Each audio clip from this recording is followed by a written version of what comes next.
You! I think this podcast is so incredibly awesome that we shouldn't talk about the fact that I have technological problems today. Oh, hi everyone. I'm so glad you came by. Welcome to the latest episode. This is episode 13 of the Craft. God, that was so weird. Of the Crafty Boys. I'm so happy. How are you guys? Oh, I'm great. I'm trying to open this damn bottle. I can't get the damn thing open. Well, you're not supposed to open it now. You gotta wait. I'm trying to take the wax part off because Yeah, we talked about this last week, didn't we? I oh, have wax on my bottle waxed? too. Do you have wax on your bottle, Dave? Wax on, wax off. Yes. Yeah, I got wax. I'm taking the wax off right now because otherwise it'll I'm take all the waxy. entire episode to get it open.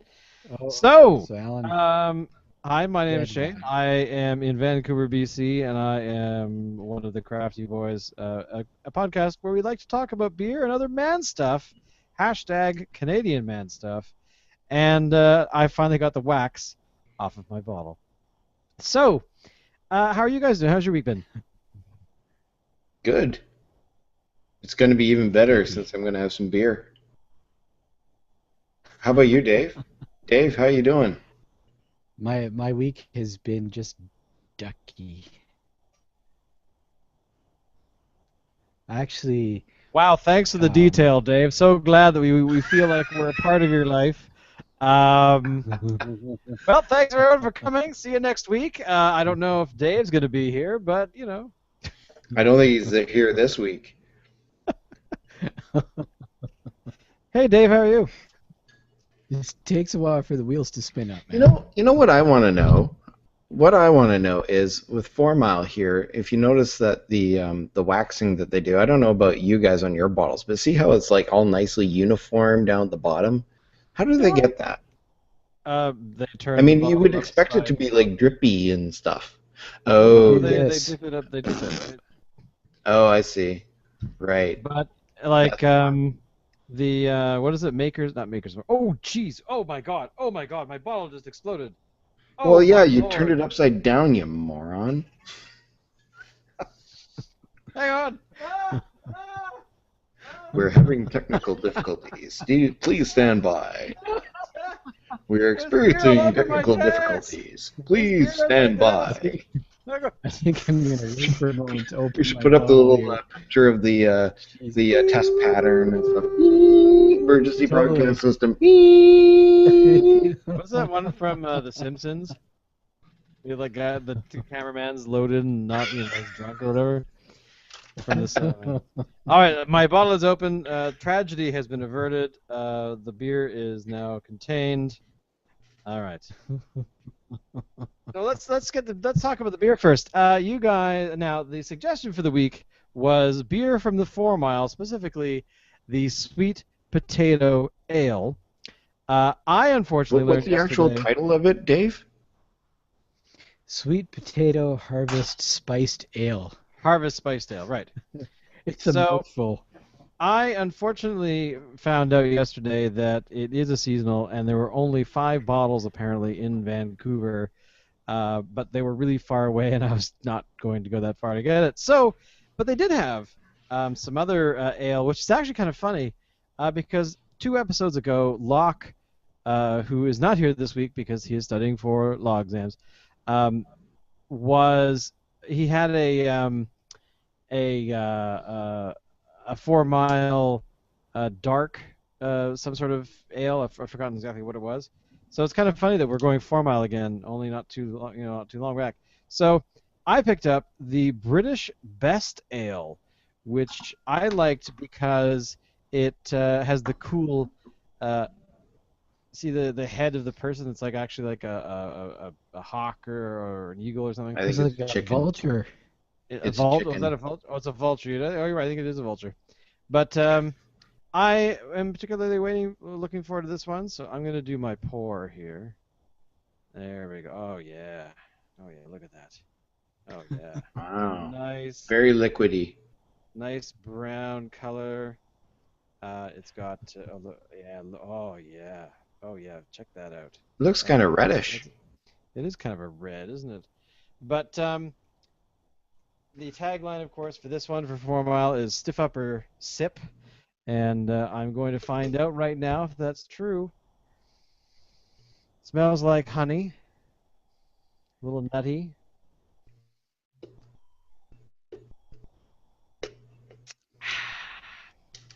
Ooh, I kind of like that. It's kind of like a. No. Okay. 4 Mile British Best Ale. What about you, Dave? Show us yours.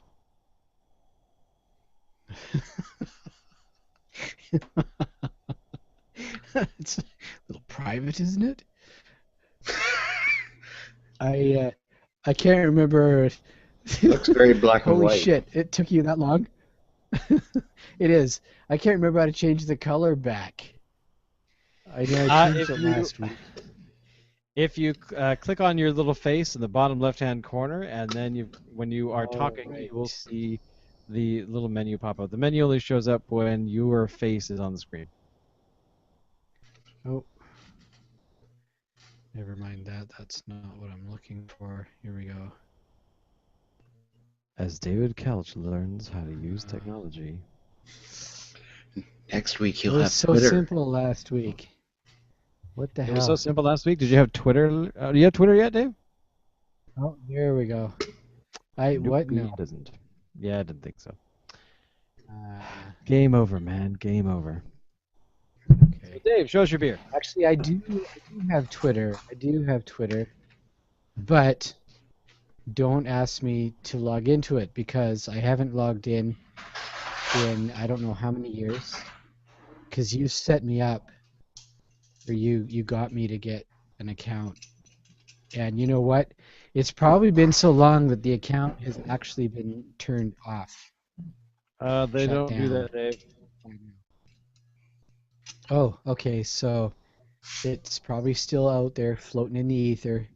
I don't even remember what it's called anymore. But Well, it's that's there. why I'm going to do a password reset right now for you, Dave. For me. But how you can't. Well, I know the email address you set up because it's the only one you've had for God knows how long. Hey Dave, tell us Yeah. about the beer. Yeah, Dave, stop talking about your Twitter account. Oh, right. Here we go. The color. There you go. I think it looks a little darker on screen than it really is. It looks good to me. It's kind of a cloudy amber. Yeah, it looks good. It smells really good, actually. It does have a spiciness to it and a little bit sweet. It smells great.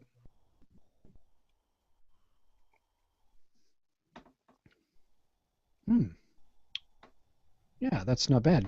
It's maybe a little warm because I brought it out of the fridge a little too early, I think. But it's good. It's tasty. Yeah. I actually like went, because I'm in Victoria, I actually went to the 4 Mile store to look for it. And I talked to the people Wow. there, and they said it was extremely popular when it came out. And as far as they're aware, in Victoria anyway, it's sold out. They will be making more and putting them out, but this particular one came out in December and apparently sold really well. Wow. So I wasn't able to find it, but I did pick up their Black India Pale Ale, and like Shane, it's got a very imposing figure on the front. It's very piratey. Yes, very piratey, and it had the wax top. I should note that not all of their beers have wax on the top. Some do, some don't. I don't know why. And here's my pour.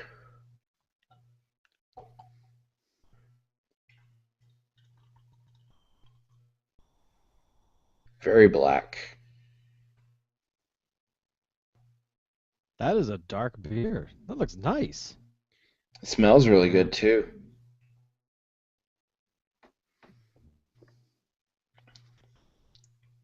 Ooh, that's really tasty. Nice. This might be the one that Lockhart was talking about a couple weeks ago. This is the So black. is that a lighter IPA or is that a heavier one? Would you say? I've definitely had heavier tasting IPAs. There is a Mm, bitterness to it, but not. I've had more bitter IPAs before. Um, right. it's definitely the darkest IPA I've ever had. Yeah, I really like that. That's really good. I'll go back and get more. The cool thing about being here with the 4 Mile being in town, I can get the growlers, and I'm so Nice. sad that I can't get the growlers from here. no, you'd have to have really long arms. So, now that we've done the pours, we all have enjoyed the 4 Mile beer so far. What is the next thing on our minds? What do you guys want to talk about first? Because we have a couple of topics here, and I have a little story about one of them. Um, but I think we should really talk about the labor pain simulator first. Oh yeah, yeah, yeah. This link was submitted by Alan. Or no, was it Dave? Who submitted this one? I think I No, it did. was Alan. So, Alan, you have a wife that's given you 3 children, and Given, yeah.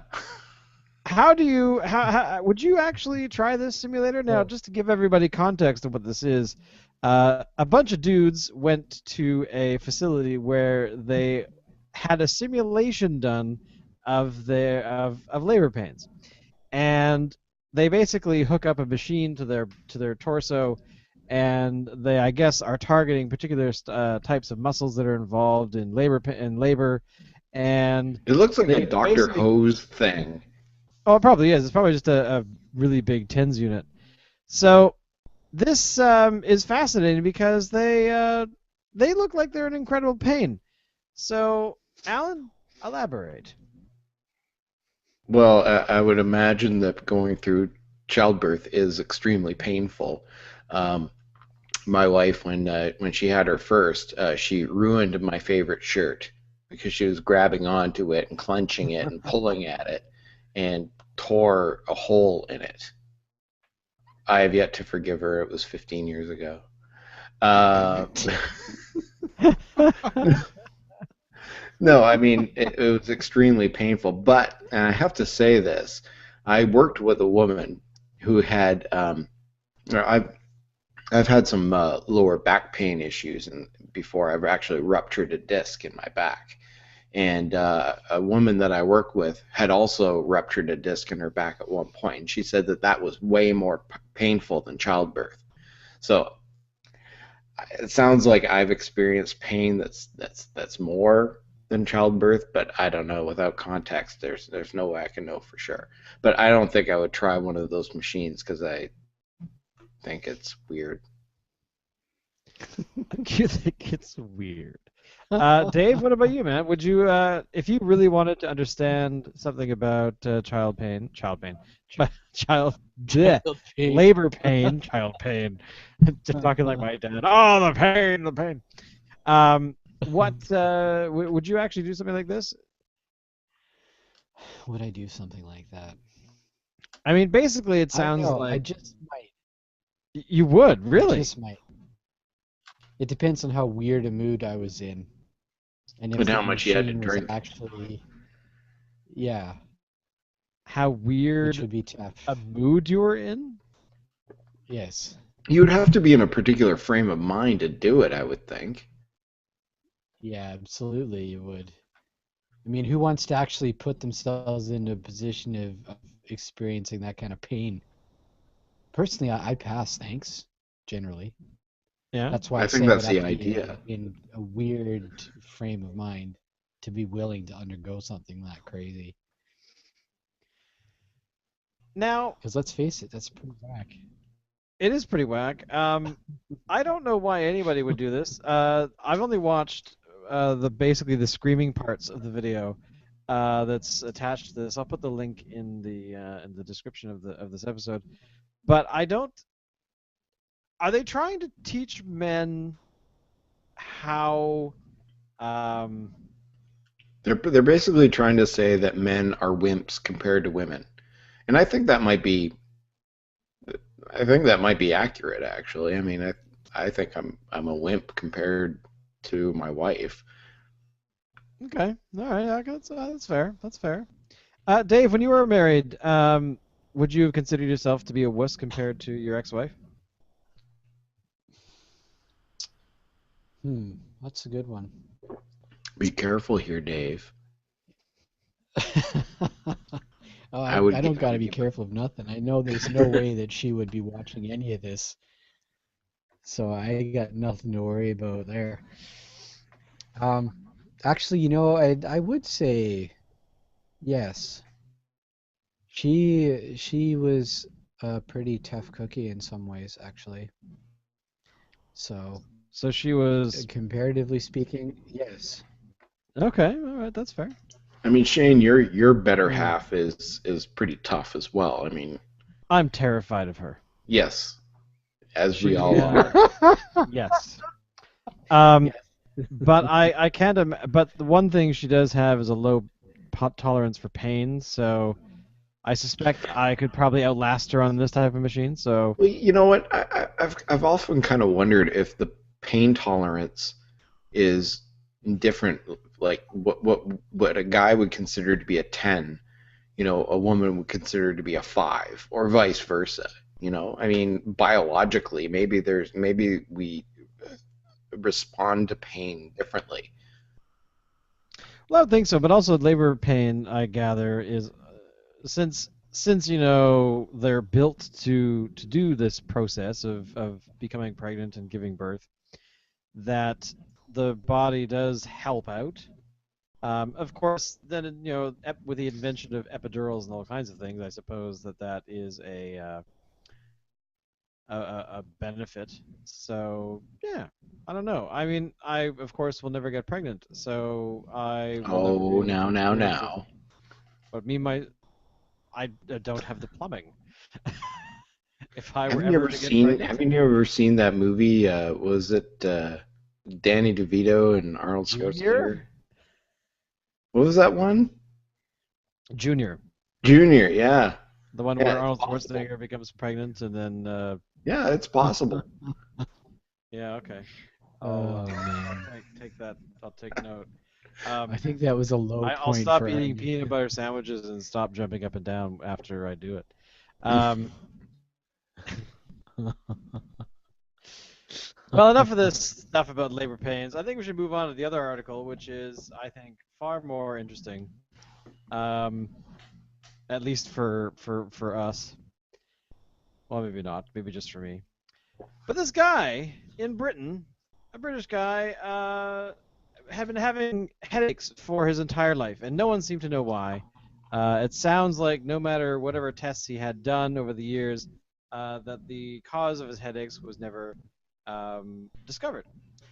So one day, I gather in the last little while, he had a sneezing fit that dislodged something in his sinuses, which turned out to be the tip of a rubber dart that had found its way into his nasal cavity.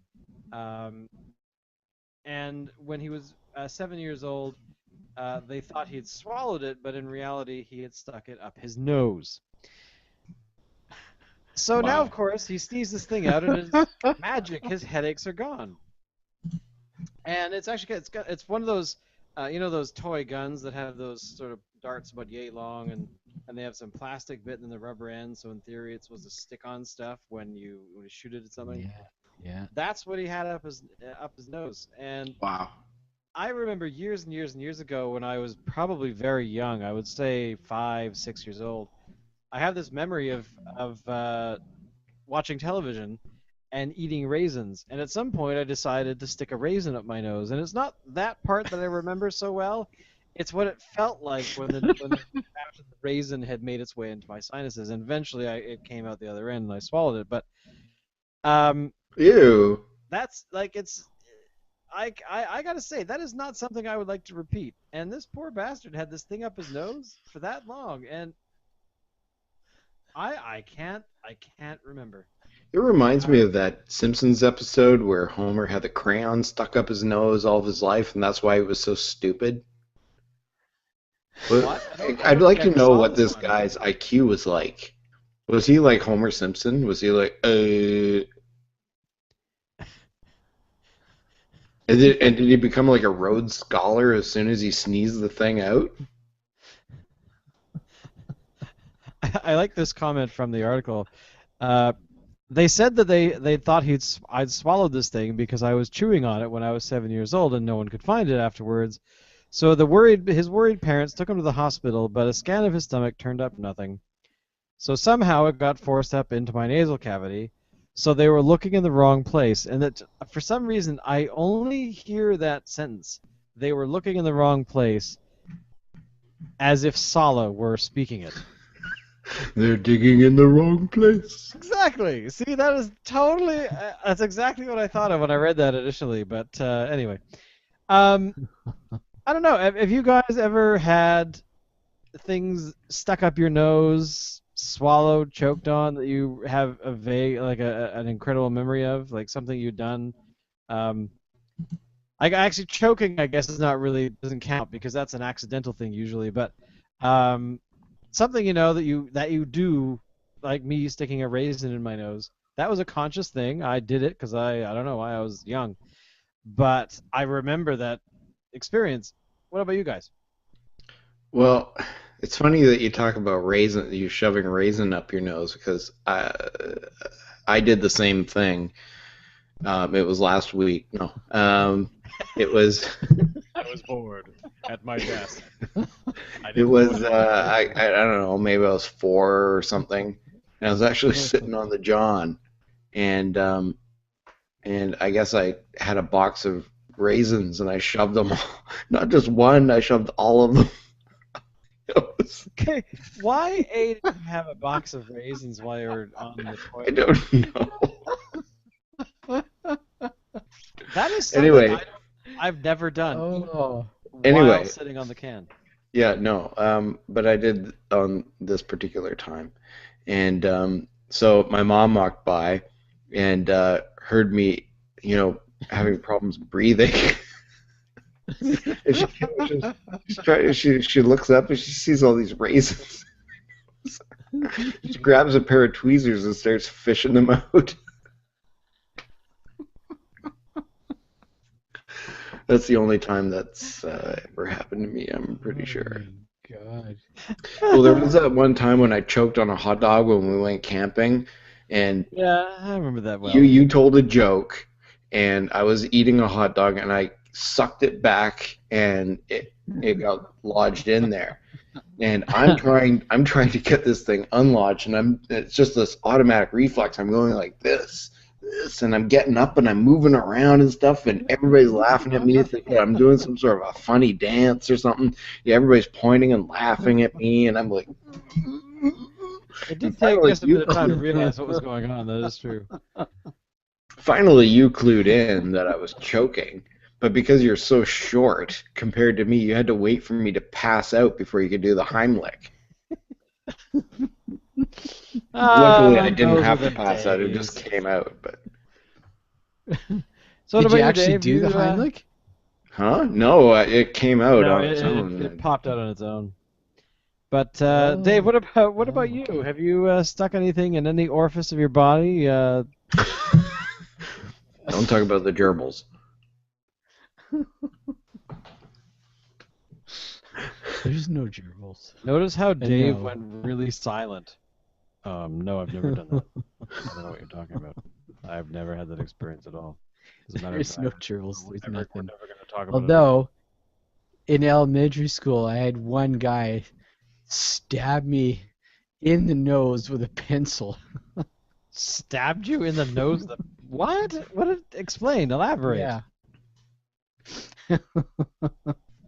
It was, and what I remember is this guy was describing something to me. I think about getting this happening to himself. And he actually is holding a pencil as he's describing it to me.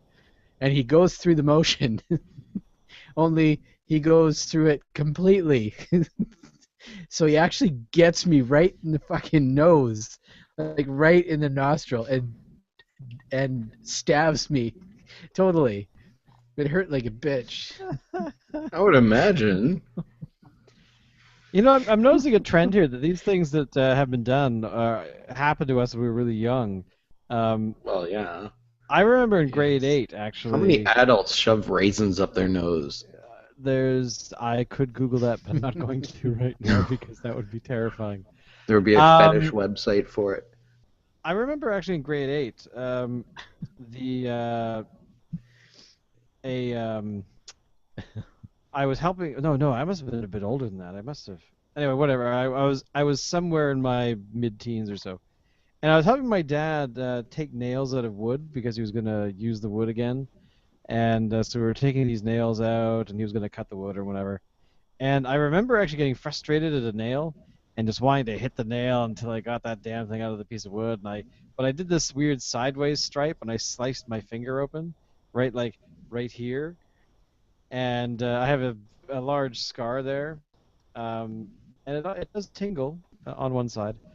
Um, it always has, but probably the only other thing I can remember that was kind of stupid, like sticking nose. Oh, I did something. You'll remember this, Shane. When I worked at a local newspaper publication. I worked in the production department, and what I did, I mean, back then we had computers, but we didn't do the whole thing on computers. And so I would take the classified ads and they'd print out on the special paper in columns. And I'd have to take like a ruler and an X-Acto knife and just slice these columns out. And so that we could put them down the tabloid stock. And it just became this automatic thing that I wasn't even thinking about what I was doing. And I'd just be running this sharp X-Acto knife down this ruler that I'm holding onto. And my finger slips in the way of the X-Acto knife and actually cut just the tip of my finger off from about maybe about there down. And man, that hurt. But I was young enough. I was 18. How does an 18-year-old get a job at doing that? I mean, come on. And it grew back. Weirdly enough. It grew back. It grew That's back, kind of apparently, and I learned this in school, Weird. in biology class, that if you're young enough, if you cut off anywhere on the tip of your finger from the knuckle, the first knuckle up, it will grow back. That's Weird. kind of sci-fi. So Awesome. my finger repair, I shouldn't have let them repair it. I should have just had them take it right off. Yeah, I mean, it's not going to grow 'Cause I back like the managed to next slice day, off the but tip of mine too. No, but mine got repaired, and it doesn't look right anymore. That's because How old were you? oh wow. Oh, I was way younger than 18. Oh, I really? was, Maybe it's just you, Dave. shit, I don't know. 7 or 8. Weird. I am Cool. special. Yeah, it got All right. stitched back on. You stitched it back. Well, okay, that would cause more scar No, tissue. of course So I I can did see that stitch it. happening. Yeah. This reminds me of that scene from Jaws when they're on the boat and comparing all their who's got Oh, the yeah. worst They're old scars and You see this right there? That was a tiger shark. See this over here? That was a fin buck-toothed shark. You know, like a doll's eyes. So, have you got any other anything else you want to talk about, boys? Because we're getting pretty close to the wrapping this episode up. No, I'm Not all anything. So let's have our fresh out final of ideas. reviews then of our 4 Mile British Best Ale. I give it a light ale rating, and I think it's really good. It's very tasty, and it's not all that potent, so that's a good thing as well. What about you, Dave? I would have to say that I give mine, the Harvest potatoes, I'd say 5 Fnords for sure. It's What? good stuff. Sports. Okay. And I would drink more. I just decided that's how I'm going to rate mine in So Fnords. is this a word you made up? No, or is it it is Swedish? not. It's a word something else made up. Uh, I'm borrowing it. what about you, Alan? Oh, I'm gonna give the black IPA. I'm gonna give that 3.5 Fnords or 3.5 whatever. Snords. Yeah, Okay, I mean cool. it's good. It's really good. I really like it. So out of 4, if 4 is the maximum, 3.5. Nice. It's really easy drinking. I definitely get this again. Very Perhaps cool. in a growler. I would recommend the growler. That would be not a bad idea. Well, that wraps up this episode. This is episode 13 of the Crafty Boys, and I'm so glad you guys have come by to check us out because we try to entertain, we try to educate people on beer, and talk about cool Canadian man stuff. Thank you again. Any suggestions? Hey, drop us a line, right? Totally. If you have any suggestions about the show, please let us know by leaving a comment on our blog at thecraftyboys.ca. And if you want to find myself online, of course, you can find me at shanesworld.ca or on the Twitters at twitter.com/Shane B. That's Shane B. B with a double E. What about you, Alan? Where can people find you online? They can find me on Twitter at Alan M. Ford. ALANMFORD. And of course, you can find Dave where? At G+. Nice. And again, thank you guys for coming back and checking us out, and we will see you guys next time. Bye.